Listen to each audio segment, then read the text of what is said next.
ከእሁድ እስከ እሁድ ከሀገር ቤት እስከ አህጉራት መንፈሳዊ ይዘት ያላቸው ዜናና መረጃዎችን በጥልቀት የምንዳሰስበት መሰናዶ ነው። ከእሁድ እስከ እሁድ በኤልሻዳይ ቴሌቪዥን ኔትወርክ ከእሁድ እስከ እሁድ። ሰላም የተወደዳችሁ የኤልሻዳይ ቴሌቪዥን ኔትወርክ ተመልካቾቻችን፣ በየሳምንቱ እሁድ የሚቀርብላችሁ ከእሁድ እስከ እሁድ የተሰኘ መረጃ ሰዓታችን ላይ ደርሰናል። ዛሬም ደግሞ እንደተለመደው ከሀገር ውስጥና ከሀገር ውጭ የመረጥንላችሁ መረጃዎች ይዘንላችሁ እንቀርባለን። እኔ መክሊትና ባልደረባዬ ሰለሞን አብረናችሁ የምንቆይ ይሆናል። መልካም ቆይታ። በድጋሚ ደግሞ እኔ አንቺን ሰላም ልበልሽ። ሰላም፣ እንዴት ነሽ? እንዴት ነሽ? ሳምንቱ ጥሩ ነበረ? ጥሩ ነበረ። እግዚአብሔር የተመሰገነ ይሁን። መክሊት እንግዲህ አሁን መሰናዷችን ላይ ከእሁድ እስከ እሁድ ያጠናቀርናቸው አበይት መረጃዎች ያው ከሀገር ቤት እንደምንጀምር የታወቀ ነው። እንግዲህ ከሀገር ውስጥ ካገኘነው የመጀመሪያ የምናደርገው የመጽሐፍ ምረቃ ላይ ነው የሚያተኩረው። በነገራችን ላይ የመጽሐፍ በእጄ እንደያዝኩ ተመልካቾቻችንም የሚያዩ ይመስለኛል። እንግዲህ መጽሐፉን ወደ ኋላ በደንብ እናስተዋውቀዋለን። እንግዲህ ይሄው መጽሐፍ ምንድነው? መንፈሳዊ ስለላ የተሰኘ አዲስ መጽሐፍ ነበር ለምርቃት የበቃው። በኢቫንጀሊካል ቴዎሎጂካል ኮሌጅ ነበር ለምርቃት የበቃው። በዚሁ በያዝነው ወር መግቢያ አካባቢ ላይ ነው መጽሐፉ ለምርቃት የበቃው። ደራሲው መጋቢ አመሉ ጌታ ናቸው። ሌሎች ከዚህ መጽሐፍ ጋር ተያያዥነት ያላቸው መረጃዎች እስኪ ደግሞ ባንቺ በኩል። እንግዲህ መጽሐፉ በእለቱም ከተገለጸው አንፃር 13ኛ መጽሐፋቸው ነበር ይሄ መጽሐፍ የነበረው። ከዚህ በፊት 12 መጽሐፍትን ማስመረቅ ችሎ ነበር። ሌሎች 12 መጽሐፎች ከዚህ ቀደም ተጽፈዋል። ጥሩ እንመለስበታለን። መጋቢ አመሉ ጌታ እንግዲህ አንቺ እንዳልሽው ከዚህ ቀደም 11 መጽሐፍትን በተለያዩ ቋንቋዎች ተርጉሟል። በምን ቋንቋዎች እንደሆነ ወደ በኋላ አካባቢ እንመለስበታለን። አሁን ግን ለምርቃት የበቃው ይሄው መንፈሳዊ ስለላ የተሰኘው መጽሐፍ በድምሩ ማለቴን ጨምሮ 24 መጽሐፍትን ነው ለህትመት ያበቃው መጋቢ አመሉ ጌታ። ምናልባትም እንግዲህ 2 ደርዘን መሆኑ ነው። እንደዛ ማለት ነው። ቀላል አይደለም። እዙ ነው እንግዲህ የዚህኑ መጽሐፍ ዳሰሳ በእለቱ ያቀረቡት መጋቢ አብሪምሻው፣ ቄስ ትዕግስቱ ሞገስና መጋቢ ፍጹም ንጉሴ ነበሩ። በዳሰሳቸው እንዳሉትም ይህ መጽሐፍ ወይም መንፈሳዊ ስለላ የተሰኘው መጽሐፍ ክርስቲያኖች ራሳቸውንና ዘመኑን በመንፈሳዊ እይታ እንዲፈትኑ የሚያስተምር ጠቃሚ መልእክት ያዘለ መጽሐፍ እንደሆነ ነበር የገለጹት። የመጽሐፉ ደራሲ እንግዲህ መጋቢ አመሉ ጌታ ናቸው። ምናልባት ግን በዚህ ከመጽሐፉ ጋር በተያያዘ ዳሰሳ ካደረጉት መካከል ወይም ደግሞ ሀያሲያን መጋቢ አርቶት ነው ይባላል አይደለም? የአርቶት አርታዮች አሉ። መጽሐፉ ምን ገጽታ እንዳለው ጥሩ እንትን ያላቸው አሉ፣ እይታ ያላቸው። መጋቢ አቢምሻው አንዱ ነበሩና በበኩላቸው ባደረጉት ዳሰሳ ስለ መጽሐፉ ማለት ነው በመጠን ኑሩ የሚለውን ከአንደኛ ጴጥሮስ ምዕራፍ 5 ቁጥር 8 ያለውን ቃል ጠቅሰው ሰዎች ውስጣዊ ማንነታቸውና የዘመኑን ሁኔታ በጥንቃቄ እንዲመረምሩ መጽሐፉ በዋናነት የሚያሳስብ ነው ብለዋል። ያው ስለላ አይደለም የሚለው ርዕሱ ራሱ እንግዲህ የመጋቢ አቢምሻውም አስተውሎት ከዛ ጋር የተያዘ ይመስለኛል። ሌላ ደግሞ እንግዲህ በእለቱ መጽሐፍ ዳሰሳ ከሰጡት ውስጥ መጋቢ ፍጹም ንጉሴ ከኢትዮጵያ ወንጌላውያን ነጋዴዎች ማህበር ውስጥ ባቀረቡት መጽሐፍ ዳሰሳ ደግሞ ክርስቲያኖች ዘመኑን የሚያውቁ እንደ ይሳኮር ልጆች ሊሆኑ እንደሚገባ አጽንኦት ሰጥተው ነበር የተናገሩት እሳቸው። መጋቢ ፍጹም ንጉሴ እንግዲህ የኢትዮጵያ ወንጌላውያን ነጋዴዎች ማህበር ፕሬዝዳንት ናቸው። ያው ከዚሁ ጋር በተያያዘ የእሳቸው ዳሰሳ አንቺ እንዳልሽው ነው።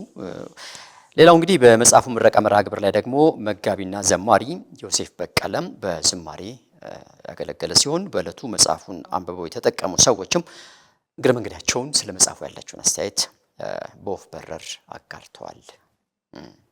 የመጽሐፉ እንግዲህ ደራሲና የቦሌ አማኑኤል ህብረት ቤተክርስቲያን ደግሞ ዋና መጋቢ የሆኑት ፓስተር አመሉ ጌታ ባቀረቡት ንግግርም ለዚህ መክሊታቸው የበቁት ከ13 ዓመት በፊት ከዶክተር አለሙ ቢፍቱ ቡራኬ በመቀበላቸው ጸጋን በመካፈላቸው ነው። አሁንም እዚህ ደረጃ ወደዚህ ፍሬ መብቃት መቻላቸው ከዛ የተነሳ እንደሆነ ነበር የገለጹት። ዶክተር አለሙ ቢፍቱ እንግዲህ በነገራችን ላይ 54 መጽሐፍትን ጽፈዋል። እንግዲህ በመጽሐፍቱ የውስጥ ገጽ ላይም የእሳቸው ዶክተር አለሙ ቢፍቱ ምስልን የያዘ ትንሽ አጭር ገለጻ ስለእሳቸውም ደግሞ ተቀምጧል።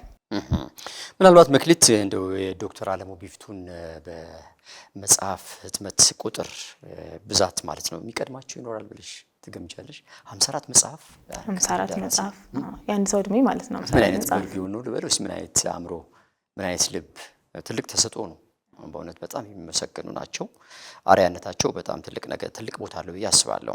በዚሁ የመጽሐፍ ምረቃ መርሃ ግብር ደግሞ የተገኙት የኢትዮጵያ አማኑኤል ቤተክርስቲያን ፕሬዝዳንት መጋቢ ጌታሁንና ሌሎችም አባቶች ለደራሲ አመሉ ጌታ፣ ለባለቤታቸው ሲስተር ምንታምር ሮበሌና ለቤተሰባቸው ጭምር የቡራኬ ጸሎት ተደርጎላቸዋል። በነገራችን ላይ በተዛማጅ ሀሳብ መጽሐፉ ወደ 267 ገጽ ሲሆን 10 ንዑስ ምዕራፎችን በውስጡ ደግሞ የያዘ ነው። መክሊቴ ብቻ አይደለም ያለን ተዛማጅ መረጃችን ይሄ ብቻ ሳይሆን እንደውም የመጽሐፉ የፊት ገጽ ላይ የማይታወቅ ጠላት ሊሸነፍ አይችልም የሚል መሪ ቃል አለው። ከዛ በኋላ ነው እንግዲህ መንፈሳዊ ስለላን በጉልህ ደራሲው ያስቀምጠው። ምናልባትም የመጽሐፉ ጠቅላላ ገጽ ብዛት 267 እንደሆነ ነው የተናገርሽው፣ ትክክል ነው። ግን እዚህ ጋር አንድ ማንሳት የሚገባን ነገር የደራሲው በጣም አስደማሚ ነገር እኔ እንደተመለከትኩት እንደታዘብኩት ምንድነው በተለያዩ ቋንቋዎች ነበር መጽሐፍቶችን ሲያዘጋጅ የነበረው ከዚህ ቀደም። ለምሳሌ በአማርኛ የመጀመሪያ ስራው ነው። ከዛ በኋላ ደግሞ በኦሮምኛ፣ በትግርኛ፣ በእንግሊዝኛና ብሎም በጀርመንኛ ቋንቋ መጽሐፍቶቹን የመተርጎም ብቃት አለው ደራሲ አመሉ ጌታ። ይሄ በጣም ትልቅ ነገር ነው፣ ትልቅ ተሰጥኦ ነው። እንደውም የመጀመሪያ መጽሐፉ ርዕስ ምን ነበር የሚለው? አባትና እናታችሁን አክብሩ የሚለው ይሄው አሁን ባልኩት በአማርኛ፣ በኦሮምኛ፣ በትግርኛ፣ በእንግሊዝኛና በጀርመንኛ ቋንቋ ጭምር የተጻፈ መጽሐፍ ነው። ይህም በራሱ ትልቅ አንድምታ አለው። አንድ መጽሐፍ ለተለያየ ህብረተሰብ እንደየቋንቋው እንደየባህሉ ማቅረብ በራሱ ደግሞ ሌላ ተሰጥኦ ይመስለኛል። እዚሁ ላይ ደግሞ እንደተመለከትነው የመጽሐፉ የመጨረሻ ገጽ ላይ ቀርቧል። ከዚህ ቀደም ያሳተማቸው ስራዎች ቅድመ ጋብቻ፣ የቅድመ ጋብቻ ጥበብ የሚል አለ፣ ድህረ ጋብቻ የሚል አለ፣ አስራት የሚልም እንደዚሁ አለ። የድሆችና የችግረኞች ጩኸት ወጣ የሚልም መጽሐፍ ጽፏል። በነገራችን ላይ በዚሁ በኤልሻዳይ ቴሌቪዥን ኔትወርክ ላይም እንዲሁ ስለ ድሆች ጩኸት ፕሮግራም አለ ይመስለኛል። እርግጠኛ ነኝ። የድሆች ጩኸት ላይ ልክ ነው። እዛም ላይ ጥሩ ፕሮግራም አለው። ተመልካቾችን በደንብ የሚከታተሉት ፕሮግራም ነው። ሌላው ደግሞ የአገልግሎት ሌጋሲ የሚል መጽሐፍም እንደዚሁ ጽፏል። ማስተዋል የሚል መጽሐፍም አለው። ኧረ ስንቱ በኛ ይህ ብቻ አይደለም። ታዳጊ ወጣቶችና ጋብቻ የሚል መጽሐፍም እንደዚሁ አለው። ቡራኬ የሚል አለው። መንፈሳዊ ተዋጊ የሚል መጽሐፍቶችን ከዚህ ቀደም እንደጻፈ የመጽሐፉ የመጨረሻ ገጽ ላይ አስቀምጧል ደራሲው። እንግዲህ እኛም መጋቢ አመሉ ጌታን ትልቅ መክሊት ወይም ደግሞ በጣም ትልቅ ስፍራ ያለው መክሊት ነው ይሄ የጽሁፍ ስራ። ሌሎችም ደራሲያን እንዲሁ በተነሳሽነት የደራሲውን አርአያነት ተከትለው እንዲጽፉ ለትውልድም ደግሞ ያላቸውን እንዲያስተላልፉ በዚህ አጋጣሚ እኛም በርቱ ማለት እንወዳለን። እንግዲህ መንፈሳዊ ስለላ የተሰኘው መጽሐፍ ያው በየመጽሐፍት መደብሩ ይገኛል። አንባቢያን እንግዲህ የመጋቢ አመሉን የውስጥ ሐሳብ ራእዩን ከእግዚአብሔር የተቀበለውን እነሱም በገጾቻቸው ላይ በመጽሐፉ ገጾች ላይ ያገኛሉ። እንግዲህ እነሱ ደግሞ የበረከቱ ተካፋይ እንዲሆኑ አንባቢዎችን በዚህ አጋጣሚ ለንባብ እናነሳሳለን፣ በርቱ እንላለን። ወደ ቀጣዩ እንለፍ ይመስለኛል። እሺ እንግዲህ ቀጣዩ መረጃችን ከዚሁ ከመጽሐፍት ምርቃት አልወጣም፣ እዛው ተያያዥነት አለው።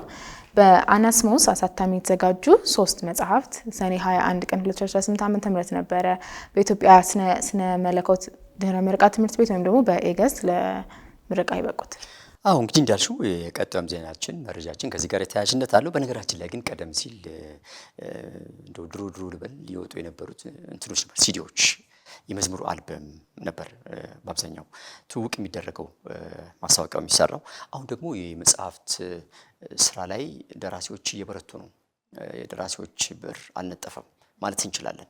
ምክንያቱም ከቀደም ሲል እንዳልነው ፓስተር አመሉ ጌታ ከጻፋቸው መጽሐፍት እንደው በብቸኝነት ብቻ እሱ ራሱ አሁን 18 መጽሐፍ ነው፣ ወደ 24 መጽሐፍ ይመስለኛል አይደለም። እንደገና ደግሞ የዶክተር አለሙ ቢፍቱን 54 መጽሐፍ እንግዲህ ከአንድ ብር ይወጣ፣ ይሄ ቀላል አይደለም።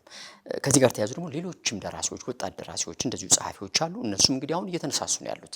እንግዲህ የአንባቢዎችን ጉዳይ ወደኋላ ለጊዜው ተወት እናድርገውና ያው አንባቢዎችስ በምን ሁኔታ ላይ ነው አቀባበላቸው የሚለውን ግን ይሄ የመጽሐፍት ህትመት አገልግሎት በጣም አሁን ጥሩ ቦታ ላይ ያለ ይመስለኛል። ጥሩ ደረጃ ላይ ያለ ይመስለኛል። ምናልባትም ጎን ለጎን አንባቢ ሊኖር ይችላል ብዬ አስባለሁ። ምክንያቱም ደራሲዎችም አንባቢያን ከሌሉ አይጽፉም። ስለዚህ የአንባቢዎችንም እይታ ለጊዜው እኛ የሰራነው ዳታ ስታቲስቲክስ ባይኖርም ጎን ለጎን ግን ስንመለከት ደራሲዎች ከጻፉ አንባቢዎችም ያነባሉ የሚል ተስፋም እምነቱም አለን። አናስሞስ አሳታሚ በአንድ ዓመት ጊዜ ውስጥ ብቻ ለማሳተም ካቀዳቸው 10 መጽሐፍት መካከል 3ቱን አሳትመው ለምርቃት አብቅቷል። በዚሁ የመጽሐፍ ምርቃት ላይ እንግዲህ የመጽሐፍቱ ደራሲዎች ስለ ስራቸው በሰጡት መግለጫ እንግዲህ 3 መጽሐፍት ናቸው ያለው። የመጀመሪያው መጽሐፍ መለኮታዊ ፈውስ የሚል ርዕስ ነው ያለው። በጋሽ ሚናስ ብሩክ የተጻፈ ነው። ይዘቱም በፈውስ አገልግሎት ዙሪያ ላይ ያተኮረ ነው የመጀመሪያው መጽሐፍ።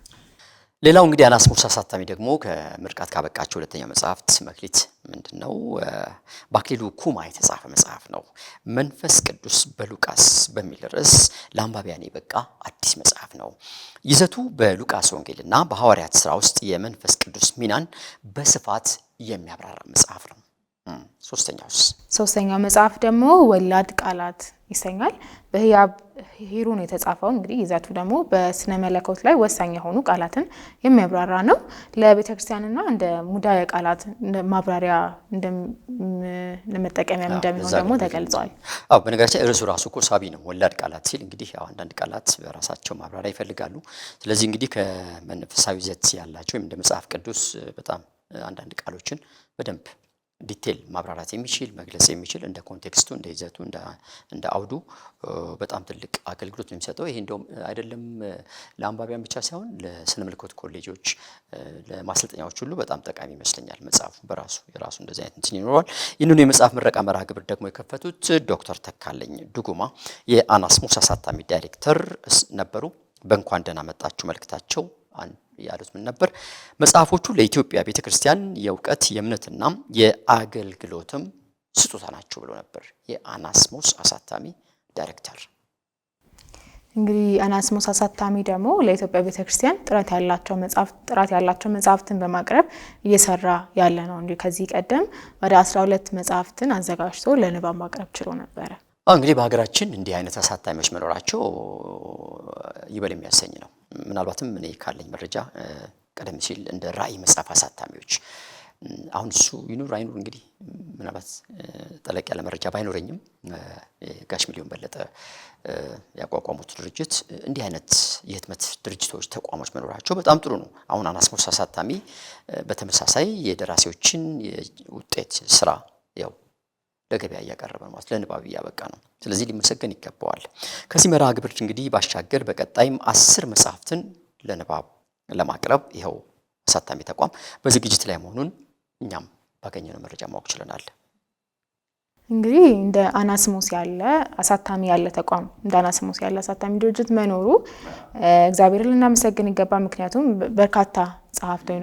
በርካታ ጸሐፊዎች የጻፉ ከተለያዩ ነገሮች አንፃር ከህትመት ስራ ጋር በተያዙ የወረቀት ውድነት የህትመት ስራው አጠቃላይ ውድነትና እንዲሁ ሌሎች ተግዳሮቶችም ያሉ በጣም እንቅፋት የሆነባቸው ነው። ስለዚህ እንደነዚህ አይነት ደራሲዎች ደግሞ ወደ አሳታሚዎች መሄድ መቻላቸው የደራሲዎችን ልብ ያነሳሳል።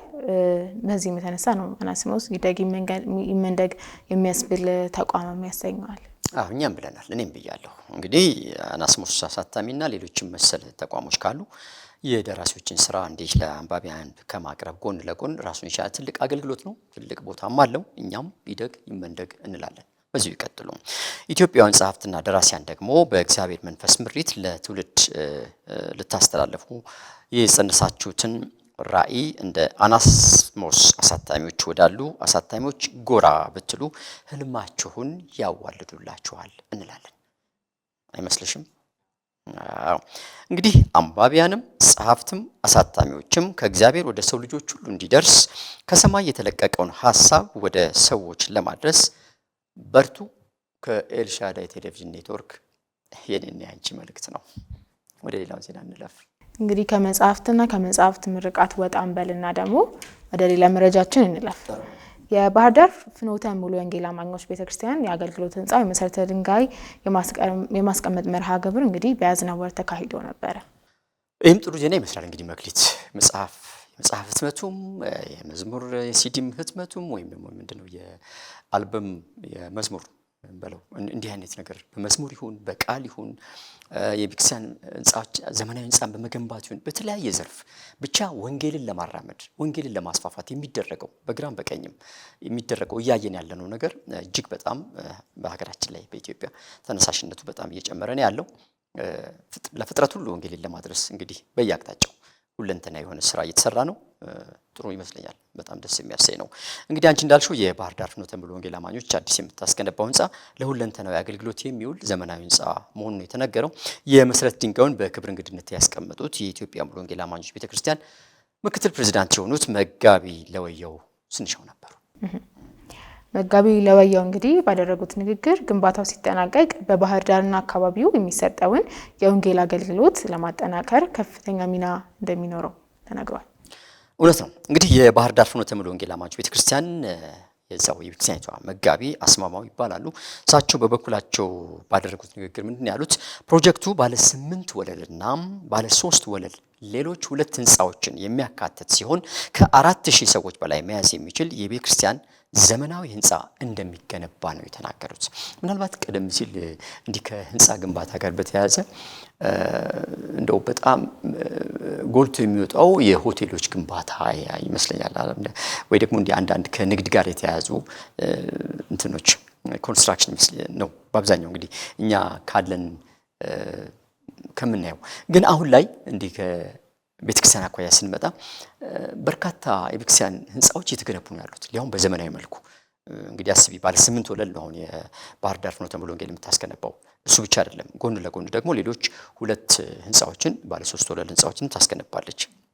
እና ይህ ስትመለከች እንግዲህ ቅድም እንደጠቀስ ነው 4000 ሰዎች በላይ መያዝ የሚችል ማለት 4000 ነፍሳትን ወደ እግዚአብሔር መንግስት ለመጨመር ካለው ራዕይ ካለው የውስጥ ተነሳሽነት ራዕይ ልበለው ወይም የውስጥ ሐሳብ ጋር ተያያዥነት ያለው ነው። ዝም ብሎ በግምት የሚሆን ነገር አይደለም። 4000 ነፍሳት በዚህ መድረክ ላይ በዚህ አገልግሎት መድረክ ላይ ተገኙ ማለት እንግዲህ ቀላል ነገር ቀላል አድርገን አናየውም። በእርግጥ ከቁጥር ጋር ብቻ ባናያይዘውም በራሱ ግን እንዲህ ሰፋ ያለ እንትን ራዕይን ማስፋት እንዲህ ሰፋ ያሉ ሰው በዛ ያሉ ሰዎችን ማስተናገድ የሚችል የተለያዩ አገልግሎት መስጫ ክፍሎች የያዙ በቃ ዘመናዊነቱ ብቻ ሳይሆን አገልግሎቱም በስፋት እንደልብ ማድረስ የሚቻል በሚያስችል ሁኔታ መታሰቡ በራሱ ጥሩ ተነሳሽነት አለው። ለሌሎችም አብያተ ክርስቲያናት እንዲሁ ጥሩ አርአያ የሚሆን ይመስለኛል። መክሊት እንግዲህ የቤተክርስቲያኑ መጋቢ የሆኑት መጋቢ አስማማው ያይዘው እንደገለጹትም ይህ ህንጻ ሁለንተናዊ አገልግሎትን መስጫ ጭምር ነው። የአምልኮ አዳራሽ፣ የስነ መለኮት ትምህርት ቤት፣ የወጣቶች ማዕከል፣ የስልጠና ማዕከል፣ የጸሎትና የምልጃ አገልግሎት ማዕከል፣ የልማትና አስተዳደር ቢሮዎችና የእንግዳ ማረፊያ ክፍሎችም ጭምር እንደሚኖሩበት ነው የገለጹት። አሁን ያልኩት ነው መክሊት፣ አሁን ያልሽው ይሄንን ነው የሚያልኩት። ለምሳሌ አሁን ላይ የተገነቡ ያሉ ዘመናዊ ህንጻዎች፣ የአምልኮ ህንጻዎች፣ የአገልግሎት መስጫ ህንጻዎች ለስብከት ብቻ ወይም ለእሁድ አገልግሎት ብቻ አይነት አይደለም። በውስጣቸው የተለያዩ ዘርፎች አላቸው። የተለያዩ አገልግሎት መስጫ ዘርፎችን ያካታሉ። አሁን አንቺ እንዳልሽው ለምሳሌ የስነ መለኮት ትምህርት ቤት ማሰልጠኛ አብሮ ጎን ለጎን መኖሩ ምን ያህል ለውጥ እያለ ማለት ለውጥ እየመጣ ነው። አሁን በምናየው ነገር በዚህ በህንጻ ግንባታው ጋር በተያያዘ ለውጥ እየመጣ ነው። ለውጡ ምንድነው? አሁን ማሰልጠኛ ማዕከሎች ጎን ለጎን አብረው መሆናቸው ከቴዎሎጂው አንፃር ማለት ነው። እንግዲህ ለወጣቶች ሊሆን ይችላል፣ ለታዳጊ ልጆች ሊሆን ይችላል። እንደየዘርፉ የስልጠና ማዕከል አብሮ መኖሩ ከዚህ ጋር በተያያዘ የጸሎት ክፍሎች የጸሎትና ምልጃ የሚካሄድባቸው ማዕከሎች መኖራቸው እና ዘርፈ ብዙ አገልግሎቶችን አንድ ላይ አካቶ መገንባቱ በእውነት ለትውልድ ቀጣዩ ትውልድ በጣም እድለኛ ነው የምለው። እንግዲህ ከዚህ ጎን ለጎን ደግሞ እንግዲህ ያው ሌላው እንዳለው ነው ማለት ነው። እንግዲህ ሌላው ለእግዚአብሔር የመሰጠቱ የመቀደሱ እግዚአብሔር እንደሚወደው የመኖር ወይም እግዚአብሔርን የመፍራት የማምለኩ ነገር አብሮ ጎን ለጎን እንዳለ ሆኖ ግን እንዲህ አይነት ግን ዘመናዊና ዘርፈ ብዙ አገልግሎት ሰጪ ህንጻዎች መገንባታቸው በራሱ ለወንጌል ስራ ትልቅ አስተዋጽኦ አለው ብዬ አስባለሁ። ጥሩ እንግዲህ መጋቢ አስማማው ላይ ሌሎችም ያነሱት ሀሳብ ነበረ። ህንጻውን እንግዲህ ገንብቶ ለማጠናቀቅ ከ350 ሚሊዮን ብር በላይ በጀት እንደሚጠይቅ ነው በመርሃ ግብሩ ላይ የተጠቆመው። ያው እኛም እንደ መረጃ እናቀርበው ብዬ ነው። ምናልባት ቤተክርስቲያኒቱ መጋቢ አስማማው ደግሞ ያሉት አንድ ነገር አለ። እሱን ነገር ታቀርቢው። እንግዲህ ቤተክርስቲያኑ የተቀበለችውን የወንጌል ተልእኮ በመጠበቅ ዘመኑን የዋጀ ትውልድ ተሻጋሪ የሆኑ ፕሮጀክቶችን ነው በመከወን በተለይም ደግሞ በሰሜን ኢትዮጵያ ላይ ያለውን የወንጌል አገልግሎት ለማጠናከር ከፍተኛ ተነሳሽነትን የሚፈጥር እንደሆነ ነው የገለጹት። እንግዲህ ከዚህም በፊት ባቀረብነው መረጃችን ላይ ስለ ፍቼ ወንጌል ስራ የወንጌል ስራ ሰሜኑ አካባቢ ላይ ምን እንዴት አይነት ያለው ተግዳሮት በደንብ እንዳልተስፋፋ ከሱ አንፃር በሰሜን ኢትዮጵያ ላይ ወንጌል ተነሳሽነቱ ወይም ደግሞ ወንጌል ለማዳረስ ትልቅ ሚና ወይም ደግሞ ትልቅ ተነሳሽነት የሚፈጥር ነው ይህ አገልግሎት ነበር ያሉት። ትክክል ነው፣ እውነት ነው። እንግዲህ በዚህ የመሰረት ድንጋይ የማስቀመጥ መርሃ ግብር ላይ ደግሞ የሰሜን ምዕራብ ሙሉ ወንጌል ቦርድ አመራሮች፣ የባህር ዳር ወንጌላውያን አማኞች፣ የአብያተ ክርስቲያናት ህብረት ተወካዮች፣ የአጥቢያ መሪዎችና ጥሪ የተደረገላቸው እንግዶችም በዚሁ መርሃ ግብር ላይ ተገኝተው ነበር። በመርሃ ግብሩ ማጠቃለያም እንግዲህ በተሰጠው ማሳሰቢያ መልእክት በዚህ ሁለንተናዊ አገልግሎት መስጫ ግንባታ ላይ ከሀገር ቤትና ከባህር ማዶ የሚኖሩ ዲያስፖራዎች በሚችሉት ሁሉ ተሳታፊ እንዲሆኑ ጥሪ ቀርቦ ነበር። እኛም እንግዲህ ከዚህ ከኤልሻዳይ ቴሌቪዥን ኔትወርክ የባህር ዳር ፍኖተ ሙሉ ወንጌል አማኞች ቤተክርስቲያን የምታስገነባው ህንጻ ተጠናቆ ነፍሳት ወደ እግዚአብሔር መንግስት ለማምጣት ለማስተማርና ደቀ መዝሙር ለማድረግ ያላትን ራዕይ እንድታሳካ በእኔና እንጂ በተመልካቾችም ስም መልካሙን ተመኝተናል። መክሊት፣ ወደ ውጭ ዜና ብንሸጋገር ምን ይመስልሻል? እስካሁን እንግዲህ ከሀገር ቤት ካገኘናቸው በእርግጥ እነዚህ ብቻ አይደሉም፣ በርካታ ኢቨንቶች ብዙ ኩነቶች ይካሄዳሉ። ግን እኛ መራርጠን ነው እንግዲህ አበይት ናቸው ብለን ያቀርብናቸው እንጂ ሌሎችም የተለያዩ መረጃዎች ሊኖሩ ይችላሉ። ወደ ውጭ ዜና መለስ ብንል ጥሩ ነው። እንግዲህ ወደ ባህር ማዶ ደግሞ ወጣ ስንል ወደ አሜሪካ ነው የምንሄደው። ወደ ቴክሳስ ግዛት ይወስድናል የአሁኑ መረጃችን። በአሜሪካ የህዝብ ትምህርት ቤቶች የመጽሐፍ ቅዱስ ታሪክ ከመደበኛው ትምህርት ጎን ለጎን ለተማሪዎች እንዲሰጥ እንዲነበብ የሚያስችል ዝርዝር ልበለው ወይም ደንብና ህግ ጸድቋል። ይህ መጀመሪያ ዜናችን። እንግዲህ ይህ ሆነው በቴክሳስ ግዛት ውስጥ የህዝብ ትምህርት ቤቶች የመጽሐፍ ቅዱስን ታሪኮችን ለተማሪዎች ማንበብ የሚያስችል አስገዳጅ የሆነ ደንብ በመጽደቁ ነው። ይፋ የሆነው እሱ ነው። ይኸው የመጽሐፍ ቅዱስን ታሪኮች ለተማሪዎች የማንበብ አስገዳጅ ደንብ ውስጥ የተካተተው መመሪያ አንዱ ከመጽሐፍ ቅዱስ ክፍሎች ከአዲስ ኪዳንም ብሎም ከብሉይ ኪዳን ታሪኮች አንድ ላይ ያካተተ መሆን እንዳለበት ነው ደንብና ህጉ ላይ የተካተተው። ከሁለቱም የመጽሐፍ ቅዱስ ክፍሎች ለተማሪዎች መነበብ እንዳለበት እንደ ታሪክ ሌሎች ከመደበኛ ትምህርት ጋር እንደሚሰጡ ታሪኮች ምናልባትም ተረት ሊሆን ይችላል ወይም ሌሎች ነገሮች ወይም ቴክኖሎጂም ሊሆን ይችላል። መጽሐፍ ቅዱስን በተመለከተ በውስጡ ያሉትን የተለያዩ ታሪኮችን ለተማሪዎች እንደ ታሪክ እንደ ናሬሽን ሊቀርብላቸው ይገባል፣ ሊነበብላቸው ይገባል፣ ከመጽሐፍ ቅዱስ ጋር ሊተዋወቁ ይገባል የሚለው ነው አዲሱ ደንብና ህግ። ያ ፖሊሲ እንግዲህ በቴክሳስ ግዛት ውስጥ የሚገኙ የመላው የህዝብ ትምህርት ቤት ተማሪዎች ጋር ለነሱ ይደረሳል። ወደ 5 ሚሊዮን ገደማ የህዝብ ወይም ደግሞ ፐብሊክ ትምህርት ቤት ተማሪዎች ይገኛሉ በዛ ግዛት ውስጥ። እነዚህ ሁሉ ተደራሽነት እንዲኖረው ይደረጋል ተብሏል። ስለዚህ አንቺ እንዳልሽው 5.4 ሚሊዮን ተማሪዎች መጽሐፍ ቅዱስን ተዋወቁ ማለት ቀላል አይደለም። ይህ ውሳኔ በአሜሪካ የህዝብ ትምህርት ቤቶች ስርዓተ ትምህርት ውስጥ የክርስትና አስተምህሮን ለማስፋፋት የተወሰደ እርምጃ ቢሆንም በሃይማኖት ነጻነትና በቤተ ክርስቲያን በመንግስት መለያየት ላይ እንደገና ውዝግብ አስነስቷል የሚባል መረጃ ጎን ለጎን እየተሰማ ነው። መቼም አልጋ ባልጋ አይሆንም ብዬ እኮ ነው ወንጌል። አንዳንድ ተቺዎች እንግዲህ ይህ ውሳኔ መጽደቁ በመንግስትና በቤተክርስቲያን መካከል ያለውን ልዩነት ያደበዝዛል ብለዋል። ሌሎች ደግሞ ተከራካሪዎች ደግሞ የክርስቲያን ባህል ለመንግስት መመስረት መሰረታዊ ጉዳይ ነው ተብለው ደግሞ ይከራከራሉ። ከዚህ በፊት በነበረው የትምህርት ስርዓት በዛው በቴክሳስ ወይም በአሜሪካ ግዛት በሌሎችም ግዛቶች ሊሆን ይችላል። ከዚህ በፊት በነበረው የትምህርት አሰጣጥ ወይም ተማሪዎች የሚያነቡትን ወይም የሚነበብላቸውን ታሪኮች የሚወስኑት መምህራን ወይም ትምህርት ቤቶች እንደነበሩ ነው የሚነገረው። ምናልባት አሁን ግን ይሄ አዲስ የወጣው አስገዳጅ ደንብና ህግ ምንድነው መጽደቁ? ይሄው መጽደቁ ምንድነው ከቀደሙት የትምህርት አሰራር ልማድ ጋር ቢቃረን ወይም ውዝግብ ሊያስነሳ ይችላል እየተባለ ነው። ምክንያቱም ቀደም ሲል ትምህርት ቤቶች ናቸው የሚወስኑት። ለተማሪዎች ይሄ ታሪክ ይቅረበላቸው፣ ይሄ ያስፈልጋል፣ ይሄ ያስፈልግም የሚባል ነገር መብትና ባለመብት የነበሩት ትምህርት ቤቶች ናቸው እና አልፎም ደግሞ መምህራን ነበሩ። አሁን ግን ኦል ኢን ኦል እንደ ህግ ስለጸደቀ የግድ ለተማሪዎች የመጽሐፍ ቅዱስ ታሪኮች መነበብ አለበት ወደሚለው ስለመጣ ነው እንዲህ ቻሌንጆች፣ ውዝግቦች፣ ተቃርኖች ጎን ለጎን እየተነሱ ያሉት። ያም ሆነ እንግዲህ በአዲሱ የትምህርት ስርዓት በቴክሳስ ግዛት ባሉ ጠቅላላ የህዝብ ትምህርት ቤቶች ውስጥ በመጽሐፍ ቅዱስ የተዘጋጀ በርካታ ታሪኮች ወይም ምንባቦች ከስርዓተ ትምህርቱ ጋር ተቀናጅቶ ወደ ተማሪዎች እንዲወርድ የሚያስችለው እቅድ የተዘጋጀ መሆኑ ነው የሚነገረው። እንግዲህ አንቺ እንዳልሽ ያም ሆነ ካልሽ እኮ በቃ ዛም ተባለ እዚህ አይቀርም ነው። ይህ ፖሊሲ በአሜሪካ ታሪክ ውስጥ ክርስትና የሚያመጣውን አዎንታዊ ተጽዕኖ በተማሪዎች ህይወት ለማስረጽ ቁልፍ ሚና እንዳለው ይታመንበታል ሲል የዘገበው አሶሺየትድ ፕሬስ ነው። ዘገባውን ከዛም እንዳገኘን በእግረ መንገድ ጠቆም እናርግ። የዚህ ታሪክ ላይ ግን ከትምህርት ጋር በተያያዘ የቴክሳስ ህግና ደንብን የተመለከተ አንድ መረጃ አንቺ ጋር ይመስለኛል ወደ መጨረሻው ላይ። ከትምህርት ጋር በተያያዘ እንግዲህ የቴክሳሱ ህግና ደንብ መጽሐፍ ቅዱስን ታሪክ ለተማሪዎች ከመደበኛ ትምህርት ጎን ለጎን እንዲቀርብላቸው መደረጉ በእኛም ሆነ በሌሎች ሀገሮች ቢሰራበት በሀገርና በዜጎች ላይ የሚያሳድረው ተጽዕኖ ምን ሊሆን ይችላል? አዎንታዊ ወይስ ደግሞ አሉታዊ የሚለውን ተመልካቾቻችን በዚህ ርዕሰ ጉዳይ ላይ አስተያየት ካላችሁ አስተያየታችሁን እንድታደርሱን ትችላላችሁ። እንግዲህ ጠቢብ ከጎረቤት ይማራል። እንግዲህ እኛም ደግሞ ከዛ ምን ኮርጀው ነገር ካለ ጠቃሚ ነገር ካለው እንደተባለውም አዎንታዊ ነው አሉታዊ የሚያሳድሩን ተጽዕኖ በተመለከተ ተመልካቾቻችን ያላችሁን አስተያየት ከዚህ ከሀገራችን ካለው ነባራዊ የትምህርት አሰጣጥ ጋር በተያያዘ ወደኛስ ሀገር እንደው ምን ኮርጀው ይሆናል ወይስ የሚለውን ነገር የተመልካቾቻችን ያላችሁን አስተያየት ደግሞ በአድራሻችን ቢያደርሱን እኛም እንማማርበታለን ብዬ አስባለሁ። ወደ ቀጣዩ ዜናችን እንለፍ።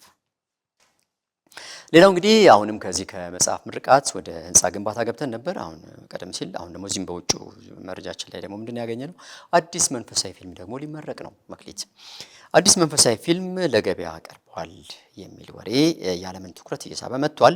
የፊልሙ ርዕስ ምንድን ነው ወይም ምን ተብሏል? ምን ተብሎ ተሰይሟል? ደራሲውስ ማን ነው? የፊልሙስ ይዘት በዋናነት ምን ላይ ያጠነጥናል የሚለውን ቀጥለን እንመለከት። የፊልሙ ርዕስ እንግዲህ The Resurrection of the Christ ይሰኛል ወይም ደግሞ የክርስቶስ ትንሣኤ ማለት ነው። ደራሲው ሚልኮም ሴል ጄራርድ የተሰኘ ደራሲ ነው። እንግዲህ ፊልሙ ሙሉ በሙሉ የሚያተኩረው በኢየሱስ ክርስቶስ ትንሣኤ ላይ ሆኖ ነው። ሙሉ ትኩረቱ ወደዛ ነው። ኦኬ እውነት ነው። በነገራችን ላይ ይኸው የክርስቶስ ትንሣኤ አዲሱ ፊልም ቀደም ሲል በ2024 እንደ አውሮፓውያን አቆጣጠር የወጣውን ዘ ፓሽን ኦፍ ክራይስት ፊልምን ተከትሎ የወጣ ተከታይ ፊልም መሆኑ ነው እየተነገረ ያለው። እንግዲህ የክርስቶስ ፊልምን ለመቅረጽ ወደ 134 ቀን ወይም ደግሞ 4 ወር ከ48 ቀን ገደማ መፍጀቱ ከ14 ቀን መፍጀቱ ነው የተገለጸው። መቼቱም የተሰራው በጣሊያን ግዛት በሮም፣ ባሪ፣ ጄኖሳ፣ ክራኮ፣ ብሪንዲሲ እና ማቴሪያ የተባሉ ቦታዎች ላይ ነበረ። በዛው በጣሊያን ማለት ነው። እንግዲህ በአዲሱ ይሄው አዲስ በሚወጣው በዚህ ፊልም ላይ በፊልም ውስጥ ኢየሱስን የወከለው ገጸ ባህሪ ጃኮ አህቶናን ሲሆን ማርያምን ወክላ የተወነችው ደግሞ ማሪላ ጋሪጋ እንደሚባሉ ታውቋል። ምናልባትም ዘ ፓሽን ኦፍ ክራይስት ላይ ግን ኢየሱስን ወክሎ የተወነው በነገራችን ላይ ዘ ፓሽን ኦፍ ክራይስት ፊልምን ተመልክተሽዋል አይደለም? ቀደም ሲል የነበረውን ብዙ ጊዜ ያው እንግዲህ ፋሲካ በዓል ላይ በተለይ በደንብ ነው ተመልካች የሚያገኘው። በግልም እንዲሁ በሆነ አጋጣሚም ተመልካቾች ይወዱታል እሱን ፊልምና እዛ ላይ ኢየሱስን ሆኖ የተወነው ተዋኝ ጂም ካቪዘል ይባላል። አሜሪካዊ ዜግነት እንዳለው ነው የሚነገረው። እንደ ማርያም ሆና የተወነችው ደግሞ ማያም ርገስተን ምናልባት እንግዲህ የቃል ስህተት ሊኖር ይችላል። እንግዲህ ተመልካቾቻችን ያርሙናል። የሮማውያን ዜግነት ያላት እንደሆነ ነው መረጃዎች የሚያሳዩት። ያው አዲሱ ፊልም እንግዲህ ስራው ተጠናቆ ለህዝብ የሚበቃበት ቀን ተቆርጦለታል። የመጀመሪያው ሜይ 6 2027 ነው። ሁለተኛው ደግሞ ሜይ 25 2028 ነው ማለት ነው። ምናልባትም ሁለት ክፍሎች ስላሉት አንቺ እንዳልሽው የመጀመሪያው ክፍል ሜይ 6 ሁለተኛው ደግሞ ሜይ 25 በ2028 ምናልባት ሜይ 6 ያልሽው በ2027 ላይ ነው እንደ ፈረንጆቹ አቆጣጠር። ከዛ በኋላ ደግሞ ሜይ 25 በ2028 ነው። ግን ከዚህ ጋር በተያያዘ ፊልሙ ባለ ሁለት ክፍል እንዳለው ይታወቃል። ሁለቱ ንዑስ ክፍሎች ግን የሚያንጸባርቁት የክርስቶስን እርገት ሲሆን የሚለቀቁት ደግሞ የጌታን እርገት በሚያስታውሰው ባህላዊ የክርስትና በዓል በሆነው በእርገት ቀን ላይ ነው ተብሏል። ደራሲው ጊብሰን እንዳለው እንግዲህ ፕሮጀክቱን መሬት ላይ ለማውረድ ወይም ደግሞ ለውጤት ለማብቃት ከ20 ዓመት በላይ ወስዷል ወይም ፈጅቷል። እናም ለፊልሙ መሰራት ልባቸውን ነፍሳቸውን ላፈሰሱ ተዋናዮች ከልብ አመሰግናለሁ። ይህ ለኔ ከፊልም የበለጠ ትልቅ ነገር ነው ነበር ያሉት። የደራሲ መልእክት ነው። ጥሩ። ከዛ ጋር በተያያዘ እንግዲህ ሌላው ይኸው ዘ ሬሱሬክሽን ኦፍ ዘ ክራይስት ወይም የክርስቶስ ትንሣኤ የተሰኘው ፊልም የኢየሱስን ትንሣኤ ታሪክ እንደገና እንደ አዲስ የሚፈጥር ወይም በአዲስ መልኩ ወደ ተመልካች የሚያደርስ ነው ተብሎ ነው በጉጉት ነው እየተጠበቀ ያለው። ዘ ፓሽን ኦፍ ክራይስት ፊልምን ተከትሎ ከ16 ዓመት በኋላ የተሰራ እንደሆነ ነው እየተነገረ ያለው። የኢየሱስን ሕማማትና ትንሣኤ ታሪካዊ ገጽታ እውነት እንደገና የሚያድስ ታሪክን ይዞ ይመጣል እየተባለ በጣም በጣም በጣም በጉጉት እየተጠበቀ ያለ አዲስ ፊልም ነው። ለዛሬ ያለን እንግዲህ የውጭ መረጃዎቻችን የእስካሁኖቹ ናቸው። በዚሁ ብናበቃስ መክሊት፣ ሌላ ነገር ካለ አንቺ ጋር? የለም እኔ ጋር። በዚሁ እንጨርስ። የተወዳጁ ተመልካቾቻችን ስትከታተሉ የቆያችሁት ከእሁድ እስከ እሁድ የተሰኘውን ሳምንታዊውን ዜናና መረጃዎችን ወደ እናንተ የምናደርስበትን መሰናዷችን ነበር። እንግዲህ ከመሰናዷችን ጋር እስካሁን ስትከታተሉ የቆያችኋቸውን መረጃዎች ወደ እናንተ አድርሰናል።